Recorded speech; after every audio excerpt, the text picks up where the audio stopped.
beautiful islands of Zambales. This is Michael Audio Lines and Sound.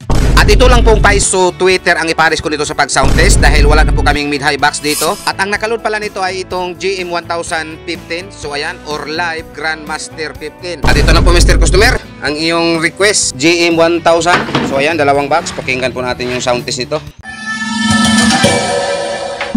The beautiful islands of Zambales. This is Michael Audio Lines and Sounds.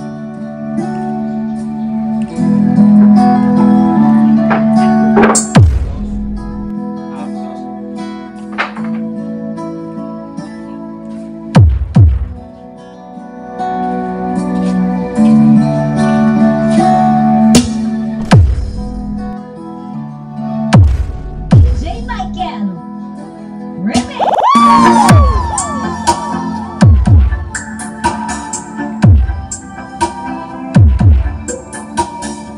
So yo, what's up mga brad, ito po ang pagkakaiba sa L-ported at miniscope. So ayan, kung makikita ninyo, isa lang po ang partition sa loob. At ito namang miniscope, dalawa po ang partition. So yo, what's up mga brad, at may nagdala pa dito sa amin ng speaker. Pagawaan po ito niya ng mid-high box. So shout out po sa iyo Mr. Boy Lim dyan ng Toledo. Maraming salamat sir sa inyo pagpunta po dito sa aming site. At ito po ang kaniyang speaker, KKA 600 watts. At ito po ang kaniyang driver unit, T&T po ang brand. Itong brand na to mga brad ay matagal na po ako nakaalam nito. Simula po na hilig po ako sa sound, ito po ang brand sa speaker ko na ginagamit. At ito po ang kaniyang tweeter horn. I-repeat po to namin yung tweeter horn mo sir. At ito po ang box sa kaniyang speaker na dinala dito. So ayan, yan po ang mid-high turbo. So ayan, napakalaki po yung tweeter horn niya. Kaya ang sukat nito ay 16-18 by 28 inches. So yo, what's up mga brad, update rin natin yung nag-order nito. Dalawang D12 mid-high full range. At paano ba to babasahin yung pangalan mo sir? Mr. Hele. Mr. Hele ng Lapu-Lapu. So ayan na po ang dalawang D12 mid-high full range mo sir. So isi-set up po to namin ngayon. Baka makasantis po kami nito mamaya pagkatapos ma-set up. Bukas po to schedule pick up kay Mr. Customer Hele ng Lapu-Lapu. At ito po ang iloload natin, PE 1250. Dalawang piraso. At itong driver unit na BCS 450, 400 watts, Broadway po ang brand. So ayan na po Mr. Customer. So ayan na po Mr. Customer, Mr. Hele ng Lapu-Lapu. Ayan, plastado na po. So isa-sound test po to natin mamaya. So yo, what's up mga brad, may isi-set up na naman po kami ngayon. Itong dalawang D12 mid-high bullet, ito po ay para kay Mr. Customer, Mr. Joel Bukod ng Bohol.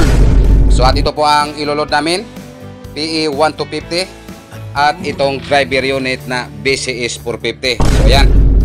At ito lang po ang palagi naming ikinakabit sa aming mga box na mid-high mga brad dahil subok na po namin to.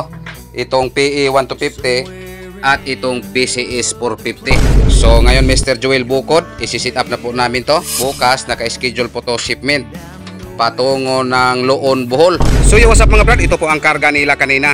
Actually kahapon ko lang to nabili. Pero nung time na nagpunta po ako doon, nagmotor lang po ako. 15 na marine plywood. So ayan, Orgon brand. At itong dalawang D12 na High Vision 600.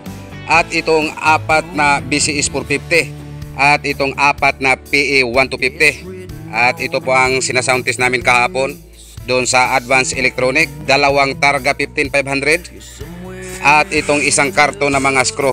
Ito po ang pinipick up nila kanina. 15 na marine plywood Orgon brand, isang karton na wood screw at dalawang D15 Targa 500, apat na PE 1250, apat rin na BCS 450 at dalawang High Vision.